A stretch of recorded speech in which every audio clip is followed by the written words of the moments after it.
마귀들과 싸울지라 죄악벗은 형제여 담대하게 싸울지라 저기 악한 적병과 심판날과 멸망의 날 내가 섰는 눈앞에 곧 다가오리라.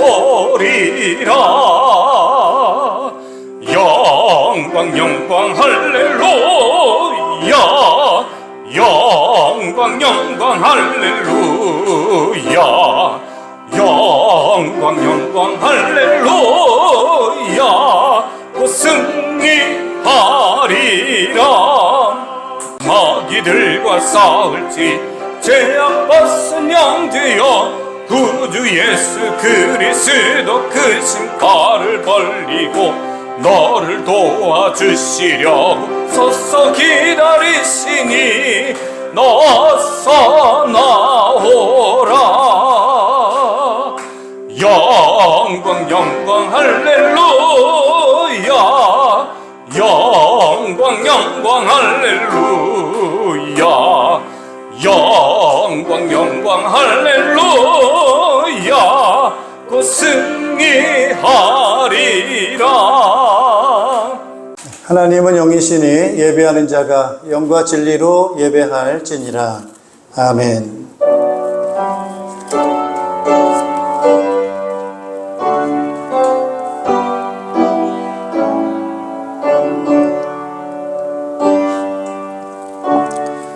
주님은 크신 하나님이시요 모든 신들 위에 뛰어나신 왕이시다. 땅의 깊은 곳도 그 손 안에 있고 산의 높은 꼭대기도 그의 것이다. 바다도 그의 것이며 그가 지으신 것이다.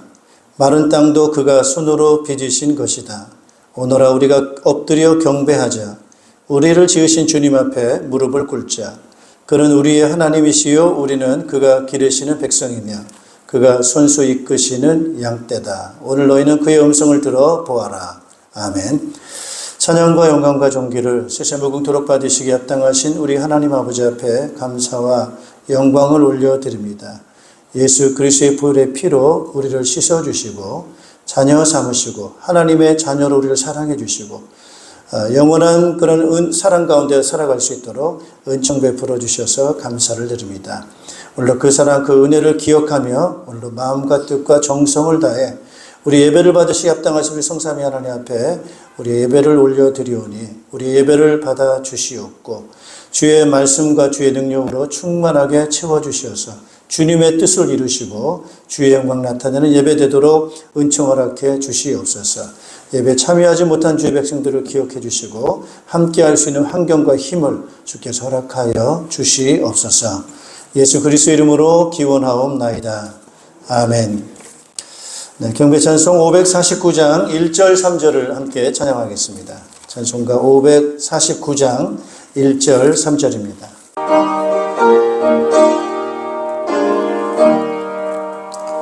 내 주여 뜻대로 행하시옵소서. 온 몸과 영혼을 다 주께 드리니 이 세상 돌아가 주 인도하시고 날 주관하셔서 뜻대로 하소서. 내 주여 뜻대로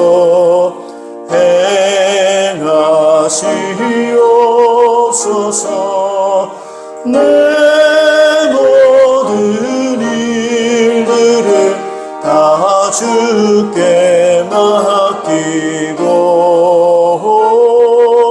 저 천성 향하여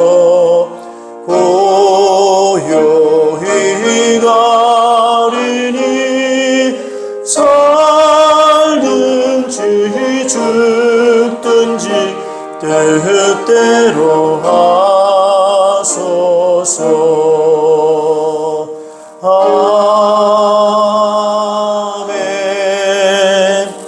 사도신경으로 우리의 신앙을 고백하겠습니다.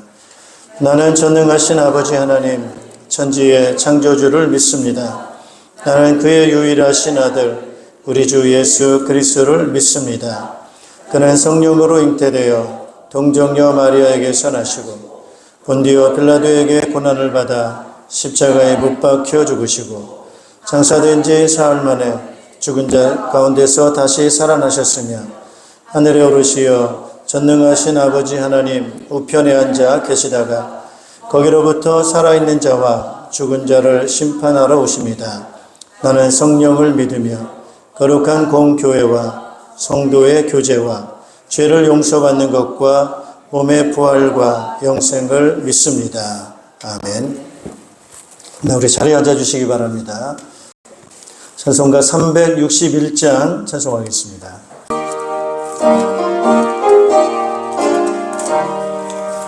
기도하는 이 시간 주께 무릎 꿇고 우리 구세주 앞에 다 나아가네. 믿음으로 나가며 주가 보살피사 크신 은혜를 주네. 거기 기쁨인데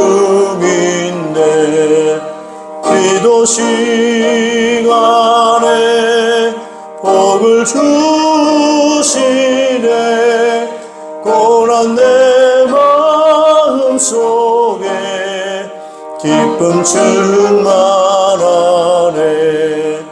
기도하는 이 시간 주를 의지하고 크신 은혜 구하며 복 받으리라.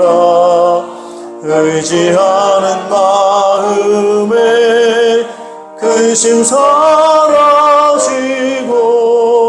크신 은혜를 주네. 거기 기쁨이 있네. 기도 시간에 복을 주시네. 고난 내 마음속에 기쁨 충만하네. 네, 우리를 대표해서 김희광 장로님 기도 인도해 주시겠습니다.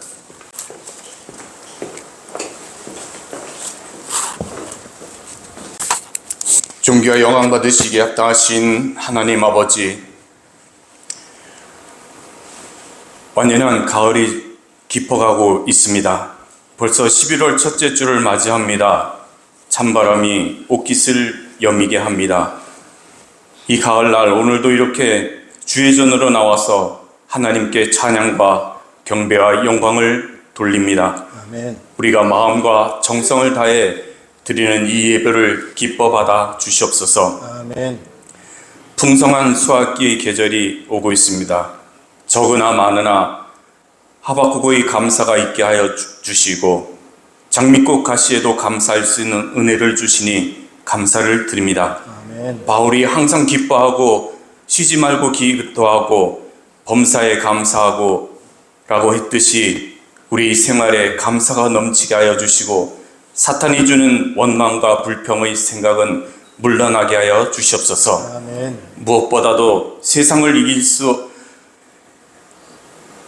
있도록 주님 우리에게 힘과 능력을 더하여 주시옵기만을 주님 간절히 바랐고 원합니다. 아멘. 지난 한 주간도 세상에 나가서 거룩하게 살지 못하였습니다. 하나님의 마음을 아프게 하였습니다. 우상을 숭배하며 하나님의 이름을 망령되게 일컫는 계명을 어겼습니다. 모든 것이 하나님의 뜻보다는 내 뜻대로 되길 원하였습니다. 하나님이 주신 것도 내가 한 줄로 알고 교만하였음을 고백하오니 우리 모든 죄를 용서하여 주시옵소서. 아멘. 물같은 성령께서 깨끗게 씻어 주시옵시기만을 주님 간절히 바랐고 원합니다. 아멘. 우리 교회를 위해서 기도합니다. 예배드리는 심령마다 하나님의 나라가 임하게 도와주시옵소서. 성령의 충만함을 주시고 말씀의 역사가 있어지게 도와주시옵소서. 아멘. 가정마다 또 목장마다 전도의 불길이 있게 도와주시옵시기만을 주님 간절히 바라고 원합니다. 아멘. 서로 하나 되고 위로하며 격려하는 아름다운 교회가 될 수 있도록 인도하여 주시옵소서. 아멘. 유대와 사마리아 땅끝까지 증인되라고 말씀하셨사오니 이 결실의 계절에 전도의 사명을 잘 감당하여 영원 구원하는 교회가 될 수 있도록 도와주시옵소서. 아멘. 이 시간 몸이 아파서 예배에 참석하지 못한 분도 있습니다.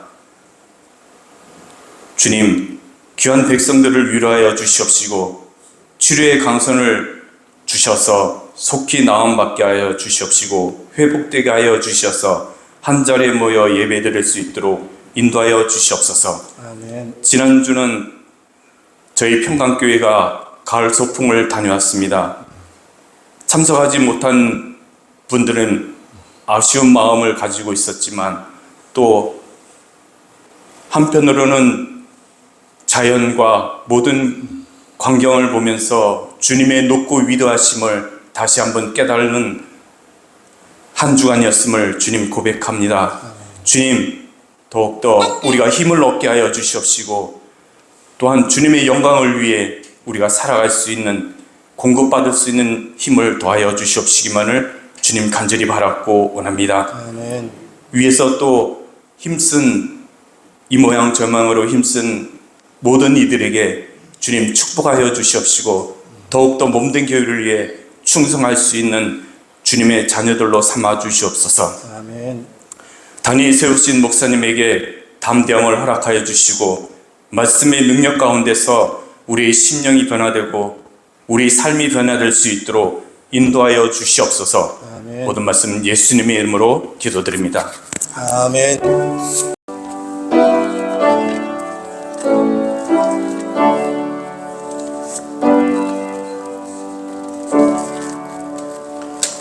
네, 우리 찬송가 268장 찬송하시면서 준비하신 예물을 드리겠습니다.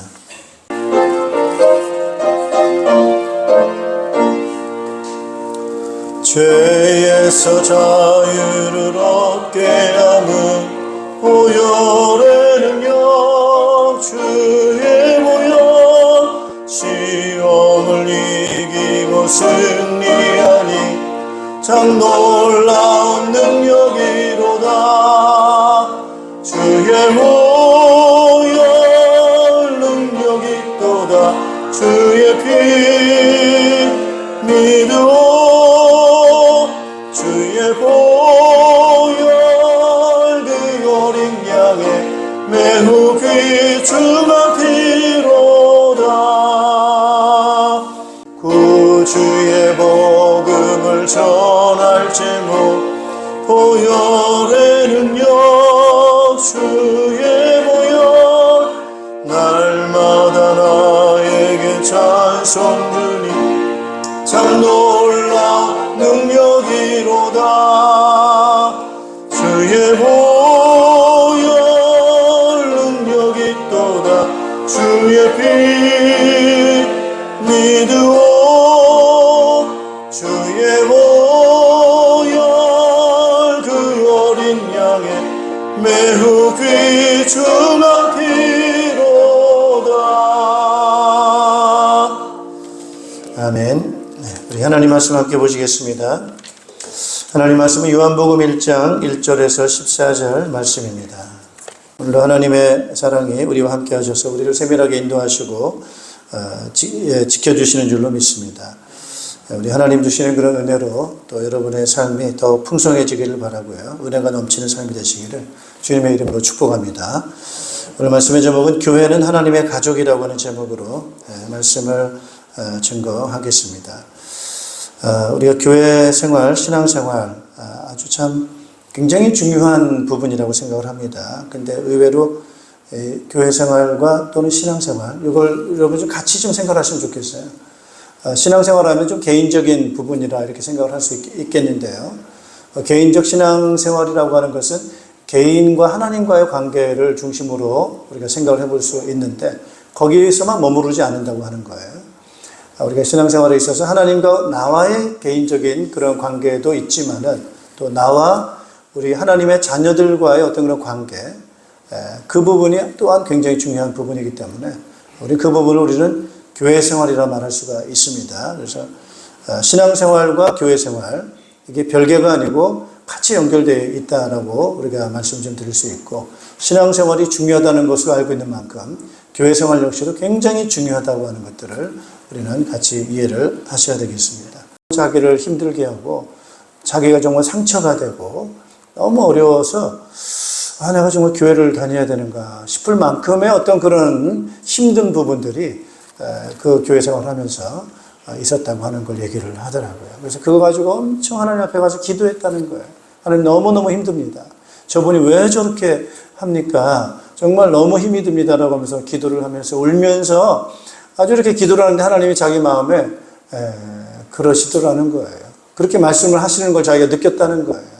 뭐라고 말씀하시냐면 하나님께서 나를 얼마나 사랑하시는가, 하나님께서 나를 얼마나 사랑하시는가, 하나님께서 나를 바라보시는 그 사랑의 눈빛, 그 눈빛을 가지고 너도 좀 저 사람을 좀 바라봤으면 좋겠다. 사랑하는 마음으로 그 사람을 좀 바라봤으면 좋겠다. 뭐 그런 말씀을 자기가 이제 듣게 되어졌고, 그러면서 이제 그런 어려움들을 좀 극복했다라는 얘기들을 하더라고요. 뭐 그분뿐만이 아닌 것 같습니다. 뭐 많은 사람들이 교회 생활에 있어서 좋은 점도 있지만 힘들고 어려운 경험들을, 많은 경험들을 하고 있는 것 같습니다. 그래서 저는 오늘 이 부분을 좀 생각을 하면서 우리가 교회란 과연 무엇인가, 교회란 과연 무엇인가, 또는 교회 생활을 우리가 어떻게 해야 되는가, 이런 부분들을 오늘 이 말씀을 통해서 한번 확인을 하는 시간이 되어졌으면 좋겠습니다. 자, 오늘 첫째로는 우선 좀 우리가 그 생각을 하셔야 될 것이 우리가 어떻게 사람이 만들어졌는가, 이 부분 좀 생각 다시 한번 하셨으면 좋겠어요. 사람이 어떻게 만들어졌고 그 사람을 만든 목적은 무엇인가, 이 부분 생각을 하면 좋겠습니다. 여기에 대한 답을 우리는 성경에서 얻게 되는데요. 오늘 요한복음 1장에 그렇게 말씀합니다. 요한복음 1장 1절에 태초에 말씀이 계셨다. 그렇죠? 우리 같이 한번 읽어보시겠습니다. 1장 1절 같이 읽겠습니다. 태초에 말씀이 계셨다. 그 말씀은 하나님과 함께 계셨다. 그 말씀은 하나님이셨다. 이제 처음에 이제 이 시작에 대해서 말씀을 하고 있습니다. 처음에 아무것도 없는 상태, 시간적으로도 처음이고 공간적으로도 처음이고, 그런 이 처음이라고 하는 그런 부분에 아무것도 없는 것 같지만은 있었어요. 뭐가 있었어요? 말씀이 있었어요. 그 말씀이 있었어요. 그리고 그 말씀이 있었는데 그 말씀은 혼자 계신 것이 아니고 하나님과 함께 계셨다는 거예요. 그리고 그 말씀이 하나님과 함께 계셨는데 하나님과 함께 계신 그 말씀도 역시 하나님이셨다고 하는 거예요. 그래서 우리가 하나님이 한 분이라더니 두 분이구나, 이렇게 좀 생각을 하고 해볼 수가 있죠. 그래서 우리는 아버지 하나님, 그 다음에 말씀 하나님, 곧 아들 하나님, 그리고 성령 하나님. 그래서 인격적으로는 세 분의 인격적 하나님이 계신다. 그러나 그 세 분의 인격적인 하나님께서는 서로 각각 따로따로 별개로 계시지 않으시고 일체로 한 몸으로 같이 계신다.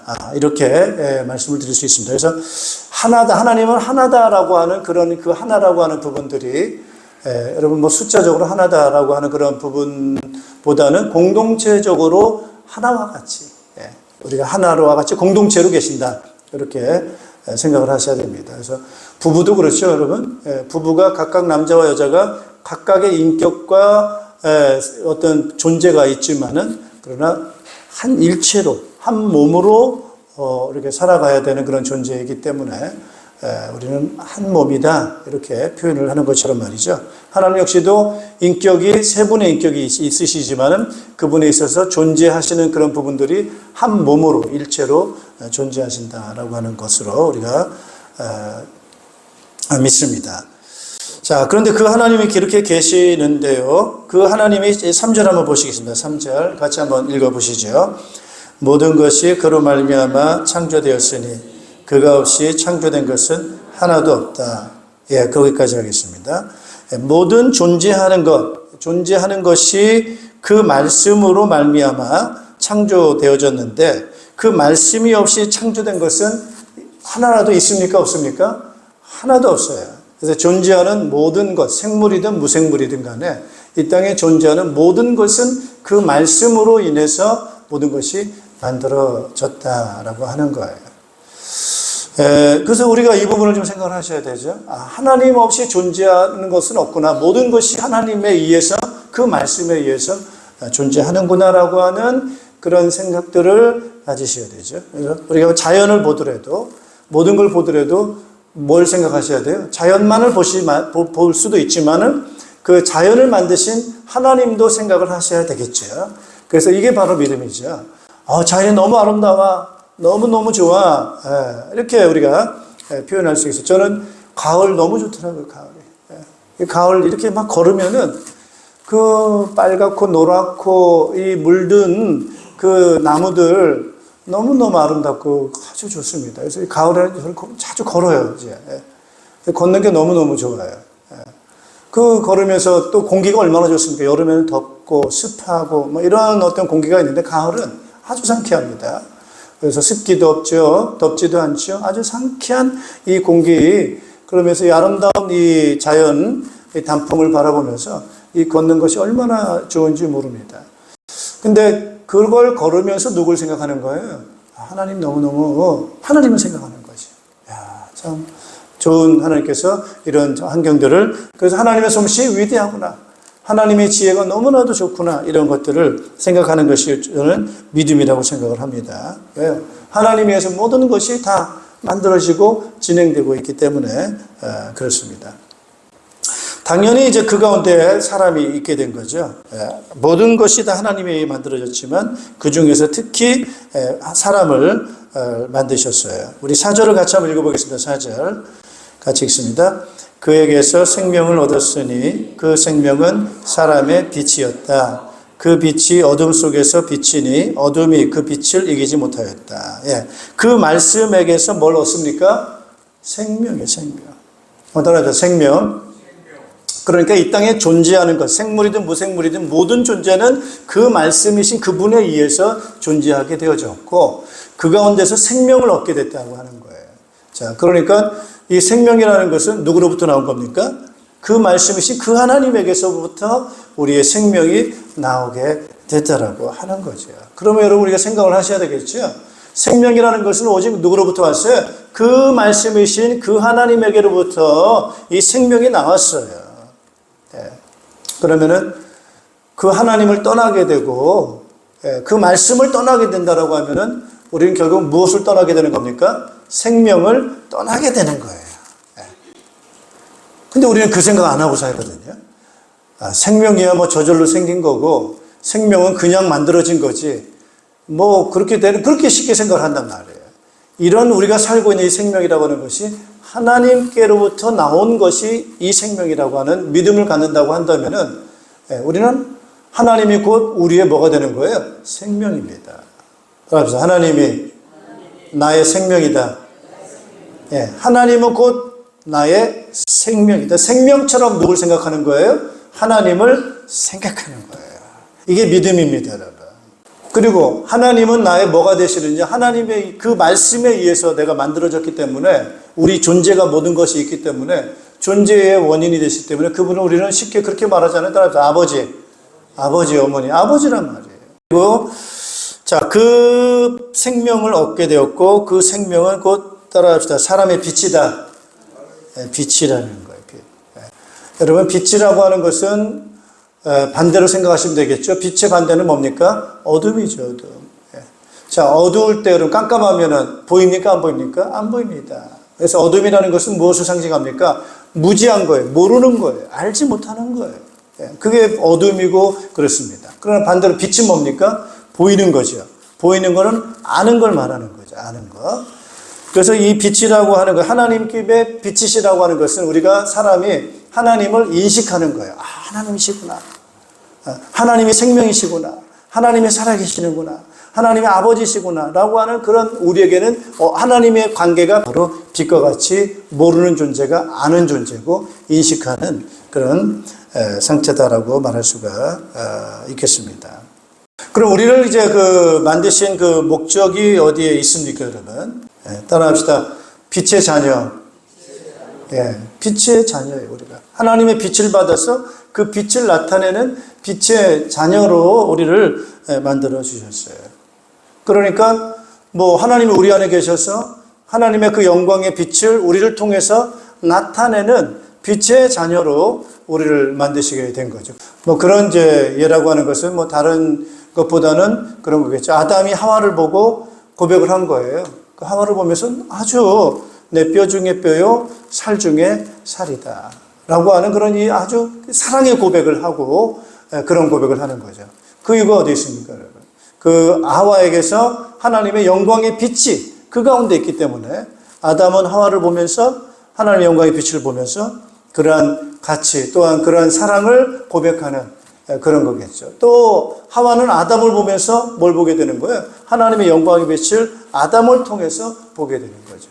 서로가 가지고 있는 하나님의 주신 그 생명을 통한 그 빛을 보면서 즐거워하면서 그렇게 살아가게 되는 것입니다. 자, 이제 그렇게 이제 살아가면서 이제 하시게 된 것이 바로 뭐냐면은 생육하고 번성하여 땅에 충만하라 이렇게 말씀하셨어요. 그러니까 부부가 남자와 여자가 같이 한 몸이 돼가지고 서로 사랑하고 이러면서 자녀를 낳고 그러면 그 자녀들과 이제 성장하면서 점점점 이 가정이 또 이 사람의 공동체가 번성하게 되고 충만하게 되면서 이렇게 살아가게 되는 그러한 나라, 그러한 세상. 따라서 빛의 세상. 빛의 세상이고 빛의 나라가 되는 거죠.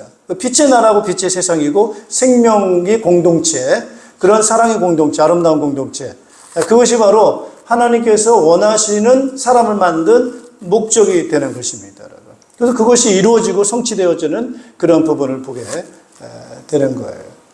그래서 우리 사람에게 있어서는 하나님이 어떤 목적을 가지고 계시느냐, 아주 중요한 목적을 가지고 계시는데 하나님께서 우리를 통해서 하나님의 그 공동체, 이 땅에 그 빛의 공동체를 생육하고 번성하며 충만하게 하시는 그런 목적을 위해서 우리를 만드셨어요. 그 가운데 남자를 만드시고 여자를 만드시고 남자와 여자를 통해서 생육하고 번성하는 방법을 통해서 이 빛의 나라와 세상이 온 세상에 충만하도록 하게 하시는 그런 방법이 하나님의 방법인 거예요. 자, 그런 면에서 남자가 중요해요, 안 중요해요? 아주 중요합니다. 남자로서 중요하고요. 자, 여자는 중요합니까, 안 중요합니까? 굉장히 중요합니다. 한 남자, 한 여자 만나서 가정을 이루어서 자녀를 낳는 그 가정, 그 부부와 그 가정이라고 하는 것은 굉장히 중요한 것입니다. 그래서 그 가정과 그 부부라고 하는 것은 하나님의 목적을 이루는, 하나님의 뜻을 이루는 아주 중요한 부분이 되는 거예요. 지난 우리 기독교계에서 광화문에서, 서울에서 한 100만 모였다고 하죠, 그죠? 모여가지고 집회를 하고 행사를 했는데 그 주된 모인 목적이 바로 뭐냐면은 차별금지법. 그거를 포괄적 차별금지법에 대해서 우리는 반대한다 이렇게 얘기를 하는 거예요. 거기에 대해서 핵심이 되는 주된 내용이 바로 뭐냐면은 이 성적인 그런 부분에 있어서 이제 비성경적인 부분을 말하고 있기 때문에 그렇습니다. 분명히 남자는 남자고 여자는 여자인데 이 남자, 신체적으로 남자인데 나는 여자야. 난 여자로 살고 싶어. 그걸 갖다가 법에서 인정을 하겠다고 하는 그런 법을 만들어서 통과를 시키겠다는, 아직 통과는 안 됐죠. 네. 근데 독일은 통과가 됐어요. 그래서 내가 남자인데 난 여자야. 난 여자로 살고 싶어. 난 여자로 살 거야 라고 자기가 성 정체성을 바꾸면은 그걸 그렇게 인정을 해줘서 여자로 인정한다는 게 통과가 된 겁니다. 아무튼 자유롭게 다 다닐 수 있는 거예요. 목욕탕도 가고, 여자 숙소도 가고, 감옥도 여자들 감옥 가고, 뭐든지 남자인데, 이게 지금 이렇게 돌아가는 세상은 안 된다. 이걸 기독교는 일어나서 우리는 이거를 반대한다라고 아주 목소리를 낸 것이 포괄적 차별금지법에 대한 우리의 입장을 얘기를 하게 된 겁니다. 하나님께서 우리 그 부부와 그 가정과 자녀를 낳고 그러면서 하나님의 나라를 이루어가는 방법이 그 방법인 것입니다. 그런데 그 부분이 진행이 돼야 되는데 사람이 타락을 하게 된 것입니다. 그래서 이 타락을 하게 되니까 결국 이 타락이라는 것은 누굴 떠난 거죠? 하나님을 떠나게 된 거예요. 그러니까 그 하나님을 떠나게 된 것, 다시 말하면 하나님의 말씀을 떠나게 된 거죠. 그러니까 말씀 떠난 것은 뭘 떠난 거예요? 생명을 떠난 거예요. 그죠? 그리고 뭘 떠났어요? 그분이 빛이기 때문에 빛을 떠난 거예요. 그러니까 사람은 하나님 떠나니까 생명을 잃어버리게 되고 빛을 잃어버리게 되고 하나님의 말씀, 그것이 절대적 진리인데 그 진리를 떠나게 되니까 그 사람의 상태가 진리를 떠난 비진리 속에 살아갈 수밖에 없고 생명을 잃은 상태, 어두운 가운데 사람은 살아가게 된 겁니다. 자, 이러면서 이제 문제가 되는 거예요. 이제 가정의 기능이 파괴가 되는 거예요. 부부 관계가 깨지게 되고 가정이 파괴가 되고 상당히 어려운 그런 부분을 갖고 있어요.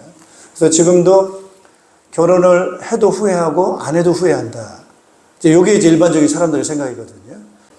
저도 이해가 됩니다. 행복하려고 결혼했는데 살다 보니까 너무 힘들어. 이렇게 이제 가정들이 파괴가 되고 어려운 상태가 되게 됐습니다. 자, 이 가운데서 오늘 하나님께서는 우리에게 구원의 길을 열어주신 것입니다. 구원의 길을 열어주신 것이 오늘 5장 10절입니다. 5장 10절. 1장 5절 같이 한번 읽어보겠습니다. 1장 5절. 그 빛이 어둠 속에서 비치니 어둠이 그 빛을 이기지 못하였다. 라고 그렇게 말씀하고요. 그 다음에 10절도 한번 같이 한번 읽어보겠습니다. 그는 세상에 계셨다. 세상이 그로 말미암아 생겨났는데도 세상은 그를 알아보지 못하였다. 예. 그 빛이, 그죠? 그 빛은 아까 말씀대로 말씀 되신 하나님이시고 생명 되신 그 하나님이신데 그 빛이 어둠 가운데 오셨다. 여기서 이제 어둠이라고 하는 것은 세상 가운데, 어둠 세상 가운데 오셨다고 말씀하고 있는 겁니다.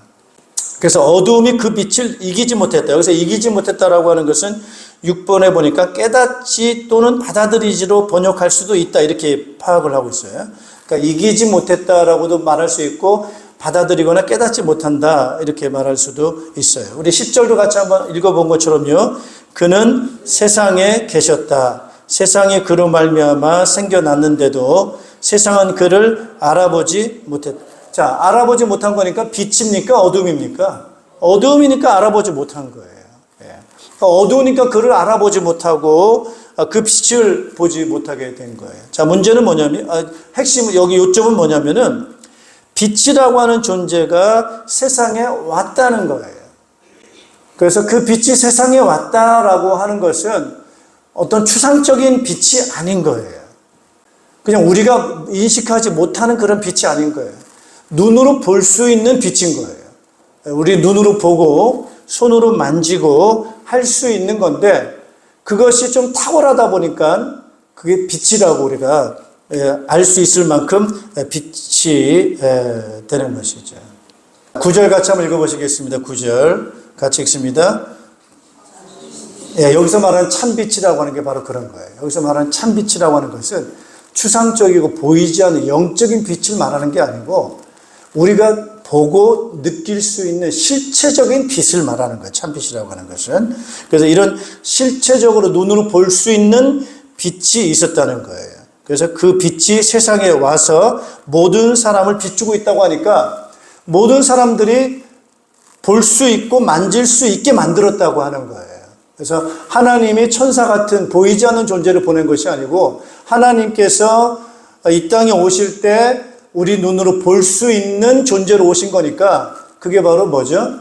따라서 육체로 오신 걸 말하는 거예요. 육체. 그래서 육체로 오셔가지고 사람들에게 뭐 한 거예요? 빛을 비춘 거예요.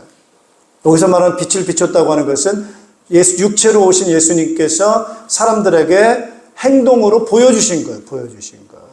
예. 그래서 일어나라 빛을 발하라라고 할 때 뭐 우리가 후레쉬 들고 다닙니까? 아니죠. 우리가 세상에서 너희는 세상의 빛이다라고 할 때 뭐 후레쉬 막 밝은 거 비추고 이렇게 그렇게 하라는 말이 아니에요. 여기서 말하는 빛이라고 하는 것은 따라서 착한 행실, 행실을 말하는 거예요.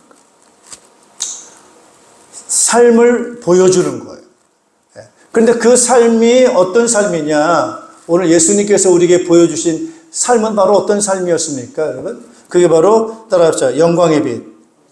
하나님의 영광의 빛을 비춰주신 거예요. 자, 그러니까 하나님의 영광의 빛, 하나님의 사역의 빛, 하나님의 능력의 빛, 그 빛은 창조 때 말씀하셨던 그 말씀의 능력을 말하겠죠. 그리고 생명의 빛을 말하겠죠. 진리의 빛을 말하겠죠. 그래서 예수님께서 육체를 입고 이 땅에 오셔서 하신 그 행위라고 하는 것은 바로 뭐냐면은 사람을 살린다. 생명을 자꾸 불어넣어 주는 거예요.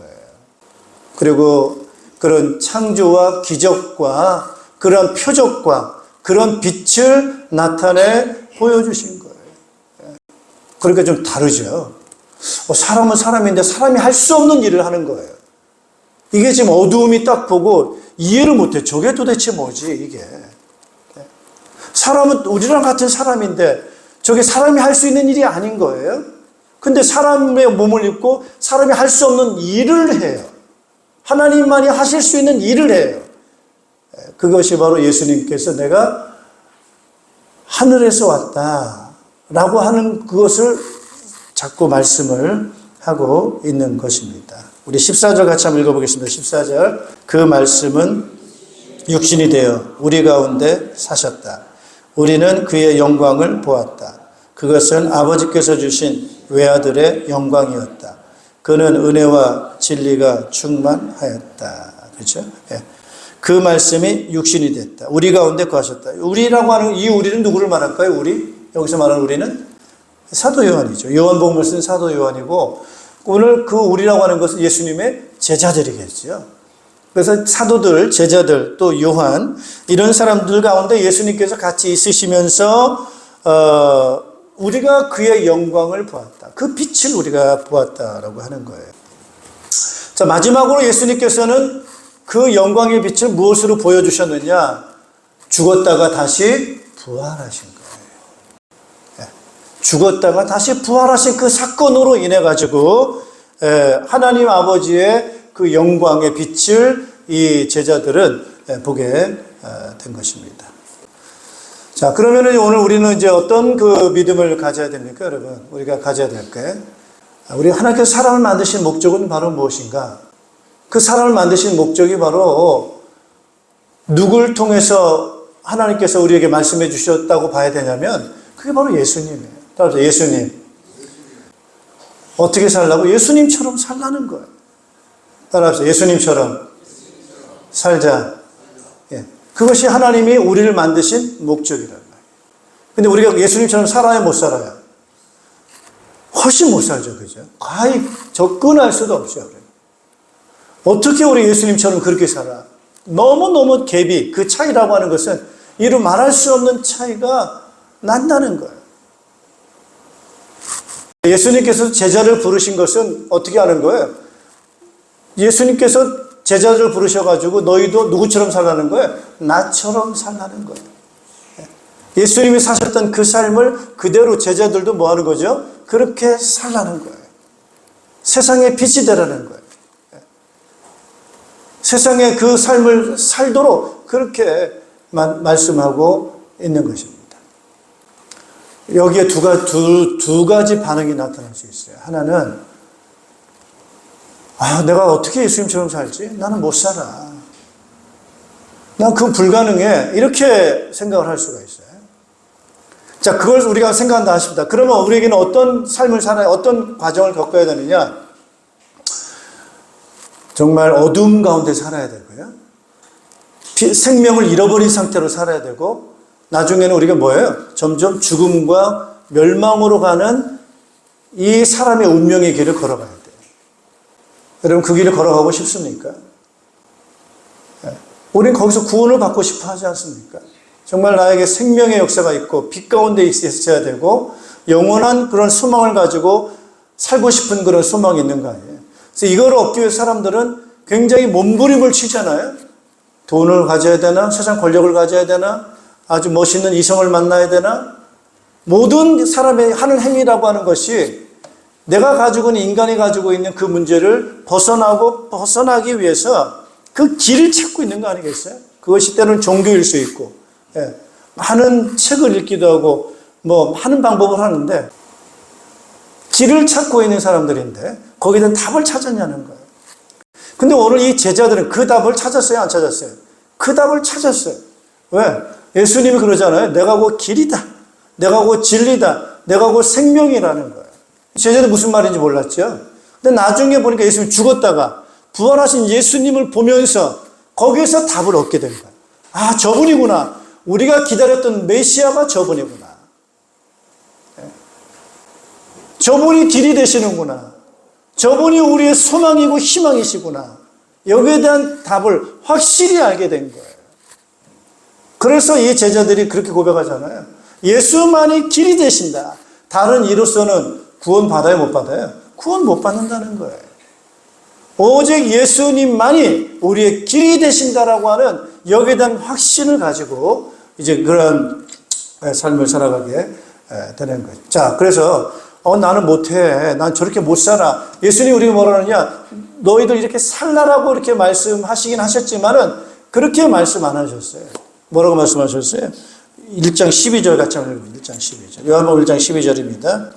자, 11절 12절이에요. 11절 12절 같이 읽습니다. 그가 자기 땅에 오셨으나 그의 백성은 그를 맞아들이지 않았다. 그러나 그를 맞아들인 사람들, 곧 그 이름을 믿는 사람들에게는 하나님의 자녀가 되는 특권을 주셨다. 예. 그럼 우리가 어떻게 이렇게 예수님처럼 우리가 살 수가 있느냐라고 하는 건데요. 우리가 열심히 한다고 합니까? 안 돼요. 자, 13절 같이 한번 읽어보세요. 13절 같이 읽습니다. 이들은 혈통에서나 육정에서나 사람의 뜻에서 나지 아니하고 하나님에게서 났다. 어떻게 우리가 다시금 하나님을 만드신 목적으로 회복할 수 있는가?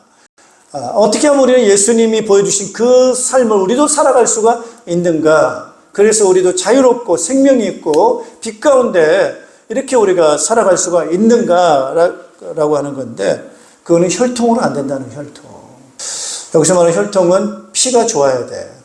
그럼 오늘 이 유대인들에게 있어서 가장 좋은 혈통, 피의 혈통, 그 혈통은 어떤 혈통이라고 생각했겠어요? 유대인들에게 있어서는 아브라함의 혈통이죠. 아브라함과 다윗의 혈통을 이어가게 되면 이것은 정말 최고다, 이렇게 생각을 했을 건데, 아브라함과 다윗의 그 혈통 가지고 아무리 태어난다 한들 우리가 예수님처럼 살 수가 있고, 또 우리가 이런 문제를 해결할 수 있느냐? 혈통 가지고 안 된다라고 하는 것을 말씀하고 있어요. 그래서 두 번째 안 되는 게 바로 뭐냐? 육정이라는 게 육정. 육정은 바로 뭐예요? 자기 노력이에요. 자기 노력. 자기 열심을 내는 거예요. 열심. 그럼 자기 열심이라고 하는 건 어떤 거겠어요? 예를 들면 예수님처럼 우리가 산다라고 할 때 예수님 하는 거 그대로 본받아야지, 그대로 흉내내고 예수님 하는 거 그대로 한번 해보려고 하는 자기의 어떤 의지와 노력, 이런 건데요. 그거 가지고 되냐는 거예요. 안 된다는 거예요. 율법을 다 지켜서 하려고 하는 거와 마찬가지입니다. 내가 하나님이 하라는 거 하고 하지 말라는 거 안 하고 하는 내 노력 가지고 되느냐? 그거 가지고 안 된다는 거예요. 또 사람의 뜻에서 나지 않았다는 거예요. 사람의 뜻. 아주 유명한 경건한 사람이 이렇게 끌어주는 거. 어떤 사람은 그럴 수 있죠. 우리 부모의 신앙이 대단해요. 우리 부모가 너무 기도 많이 하니까 아마 부모 기도 덕에 나는 될 거야. 이렇게. 물론 그런 생각인 거죠. 그래서 아주 우리 부인이 신앙이 너무 좋은데 부인 천국 올라갈 때 내가 그 다리 붙잡고 나는 올라갈 수 있어. 다른 사람을 의지하는 거예요. 내 주위에 있는 사람을 의지하는 거예요. 그것 가지고 그게 길이 아니라는 것입니다. 우리가 어떻게 하면 예수님처럼 살고 우리가 하나님이 우리를 만드신 목적을 이루면서 살아갈 수가 있느냐라고 할 때 그게 바로 믿음이라는 건데요. 믿음이라는 건 그 영접인데 바로 예수님을 믿고 영접하는 거라는 거예요. 그래서 예수님을 나의 그리스도로 구주로 믿고 받아들이게 될 때, 그렇게 될 때 우리는 뭐가 되는 거죠? 하나님의 자녀가 된다는 거예요. 그럼 하나님의 자녀가 되면은 하나님의 생명이 본성이 우리 안에 들어오신다는 거예요. 그래서 하나님의 생명이 우리 안에 들어오시는데 그분이 들어오셔서 우리를 그렇게 살도록 인도해 주시고 만들어 주신다고 하는 것입니다. 자, 그래서 여기서 교회라는 건 뭐냐면은 이와 같이 예수 그리스도를 믿어서 하나님의 생명이 그 안에 들어가서 그 사람은 하나님의 자녀라고 하거든요. 그래서 하나님의 자녀가 된 사람들의 모임이 바로 교회다라고 하는 거예요. 그래서 하나님의 자녀들, 그걸 가리켜 따라서 가족이다. 누구의 가족이죠? 하나님의 자녀니까 하나님의 가족이라는 거예요. 그걸 우리는 뭐예요? 교회라고 하는 거예요. 자, 이제는 교회를 통해서 하나님의 역사하신다고 하는 걸 제가 말씀을 드리는 거예요. 제가 교회가 왜 중요하냐? 전에는 타락하기 전에는 일반적인 가정을 통해서 하나님이 원하시는 그런 나라, 하나님의 세상을 이 땅에 충만하게 만드는 것이 하나님의 방법이었는데 이제 그게 문제가 타락이 된 거죠. 그래서 새로운 하나님께서 구원의 길을 여셨는데 이제는 혈통이나 육정이나 사람의 뜻으로 하나님의 나라가 이루어지는 것이 아니고 오직 예수를 믿고 영접하는 그 사람들을 통해서 하나님의 나라와 하나님의 세상이 이 땅에 이루어진다는 것을 제가 오늘 핵심적으로 말씀을 드리려고 하는 겁니다. 그래서 교회가 중요하다는 거예요. 그래서 이제부터 교회가 그냥 교회가 돼서는 안 된다는 거예요. 그렇게 하나님의 그 예수님을 닮아가는 하나님의 자녀로 태어나서 그 태어난 사람이 점점점 자라서 예수님과 같은 장성한 분량에 이르기까지의 그 성장하는 그 과정을 함께 하는 것이 가정이라는 거예요. 그게 가족이라는 거예요. 그래서 서로 간에 격려해주고 서로 간에 도와주고 지켜주고 또 본을 보여주고 하면서 그거를 닮아가서 본받아 살도록 이끌어주는 그런 역할이 돼야 된다는 거예요. 그런데 오늘 교회가 그 역할, 가정의 하나님의 가족 역할을 해야 되는데 그 역할이 조금 약하고 미흡한 거예요. 그러다 보니까 교회에 모여서 내가 잘났다, 네가 잘났다, 내가 더 높다, 내가 더 낫다. 다른 쪽의 교회가 지금 중요한 일을 해야 되는데 서로 간에 싸우고 갈등하고 미워하고 이렇게 교회가 가고 있다고 한다면 이거는 하나님이 원하시는 모습이 아니라는 거예요. 그래서 우리가 지금 하나님은 이 땅에 하나님의 나라를 어떻게 만들어가느냐라고 할 때 교회를 통해서, 가정교회를 통해서 만들어가는데 그 가정교회 영적인 부모 역할을 하는 사람들이 갓 태어난 사람들을 뭐로 도와줘야 돼요? 믿음으로 도와줘야 되고 예수 잘 본받도록 도와줘야 되고 본을 받게 도와줘야 되고 또 믿음으로 산다는 게 무엇인지를 가르쳐줘야 돼요. 믿음으로.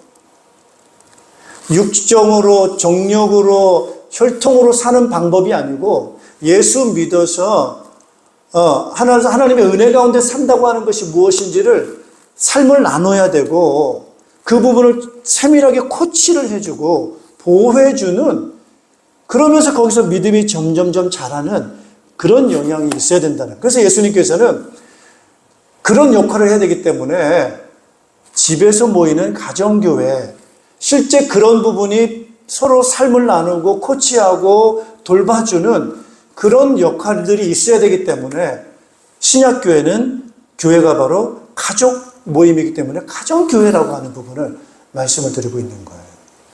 오늘날 교회 생활을 해도 10년이도 안 변해요. 남은 건 뭐냐? 시험밖에 안 남아. 상처밖에 안 남아. 어디에 문제가 있냐를 봐야 돼요. 교회는 가정교회고 실제적으로 이 부분을 좀 잘 성장하도록 코칭하고 돌봐줘야 되는 그 역할이 아주 중요한데 약화된 거예요, 약화. 그게 약화되다 보니까 그냥 각자 도생인 거죠. 그러니까 얼마나 이게 잘하기가 어렵고 공격을 많이 받고 얼마나 많이 힘드냐는 거예요. 그러면 하나님의 나라를 어디를 통해서 이루냐는 거예요. 각자 이룹니까? 아니잖아요. 하나님의 나라를 어떻게 이루어야 되느냐? 교회를 통해서 그것이 이 땅에 이루어지는 방법인데 그 부분을 해야 된다는 거예요. 자, 오늘 이 부분에 대해서 말씀을 드렸습니다. 그래서 하나님의 가족으로 생활하고 성장을 하는 데 있어서 하나님의 방법은 교회다. 그 교회가 바로 집에서 친밀하게 삶을 나누고 사랑하고 섬기는 그런 가정교회다.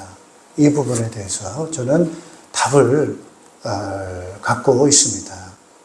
그래서 이제 우리가 연합적으로 주일날 연합으로 모이는 교회가 있는데 이 부분을 여러분 자세하게 나눌 수가 없어요. 이제 집으로 돌아가셔야 돼요.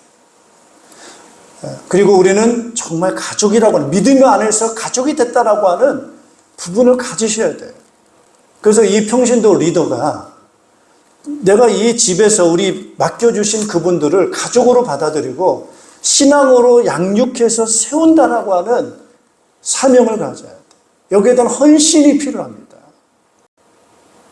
제가 이번에 하면서 느낀 게 있어요. 뭘 느꼈냐면 추수할 것은 많은데 주님이 뭐라고 말씀하셨어요? 일꾼이 없다는 거예요. 추수할 것은 많은데 일꾼이 없다는 거예요. 그럼 뭘 하는 일꾼입니까, 여러분? 믿음으로 영혼 구원해서 신앙의 부모처럼 믿음으로 잘 양육하고 성장을 하는 데 있어서 헌신할 수 있는 그런 일꾼이 없다는 거예요. 제가 중국에 이제 앞으로 가게 될 것 같아요. 중국에서 주님이 원하시는 제자 삼으라고 하는 것. 주님이 원하시는 마태복음 28장 모든 족속 제자 삼으라고 했는데 어떤 제자이겠습니까, 여러분? 예수님께서 12명의 제자를 삼은 것처럼 집에서, 현장에서 그러한 제자를 만들려고 하는 건데 이제 그거 도와주러 가야 되는데 얼마나 많은 일꾼이 필요한가. 그래서 제가 우리 목자 목녀님들한테 그런 도전을 하고 싶단 말이에요. 여러분들도 중국이나 이런 데 가셔서 신약교회가 뭐냐, 주님 원하시는 제자가 뭐냐, 살아봤으니까, 해봤으니까 그러한 간증과 경험을 가지고 가서 도와야 될 때가 너무 많다. 그런 걸 저는 느낍니다. 그래서 나 혼자 개인 신앙생활도 중요한데 내 주위에 많은 사람들이 지금 어두운 가운데 있잖아요. 어떻게 해야 될지를 모르잖아요. 그걸 자세하게 좀 가르쳐주고 들어주고 격려해줄 만한 그 역할을 뭐 한 달에 한 번 하면 되겠습니까? 아니란 말이에요. 일주일에 한 번은 모여가지고 반복적으로 그 삶을 나누고 기도해주고 같이 문제를 해결하고 응답받는 그러한 삶을 같이 사는 그런 교회가 필요하단 말이에요.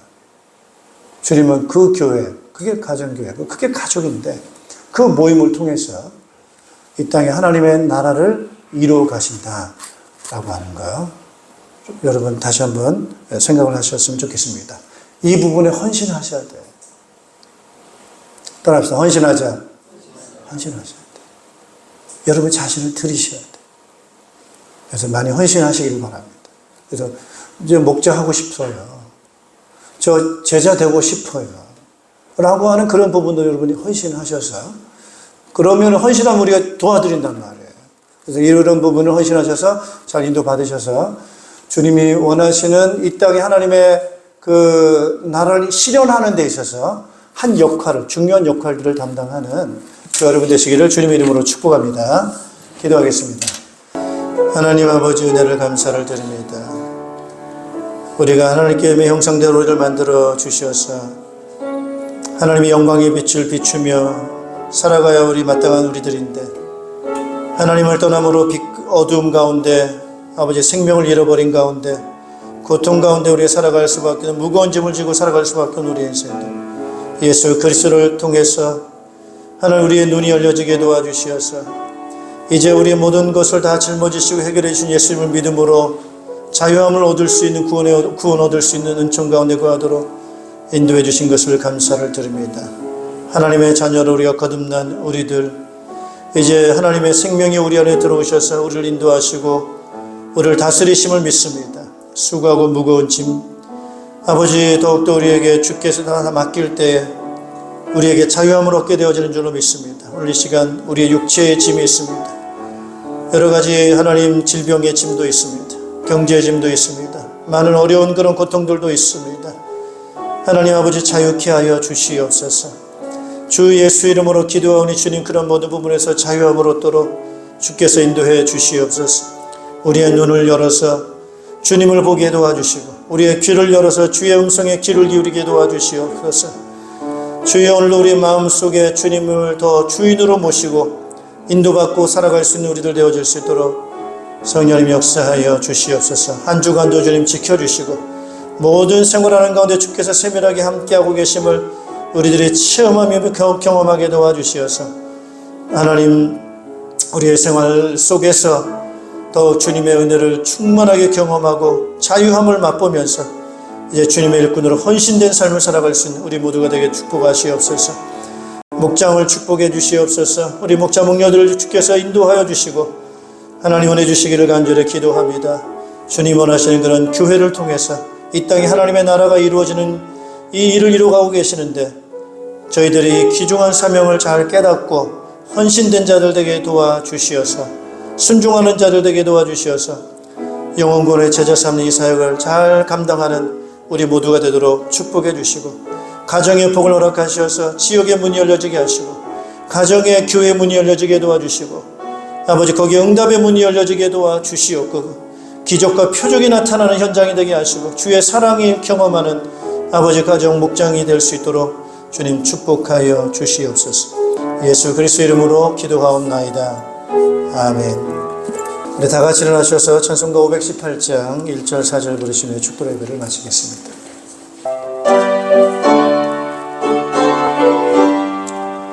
기쁜 소리 들리니 예수 구원하신다. 만민에게 전하라. 예수 구원하신다. 주님 명령하시니 산을 넘고 물 건너 온 세상에 전하라. 예수 구원하신다. 바람들아 외쳐라.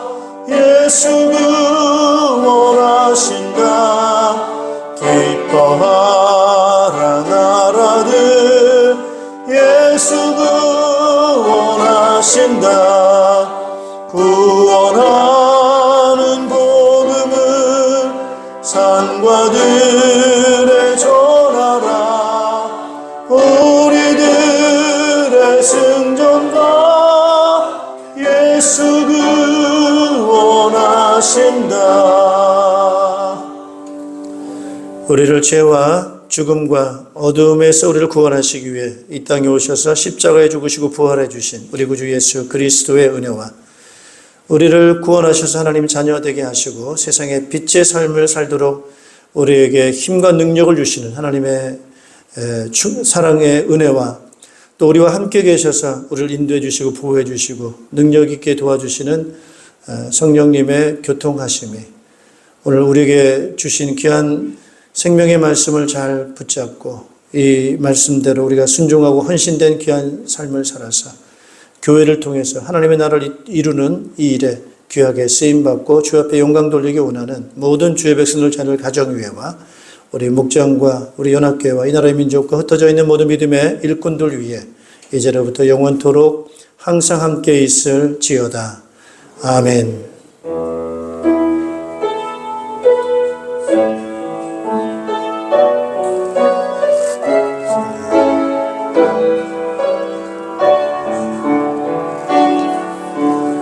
사랑합니다. 승리하십시오.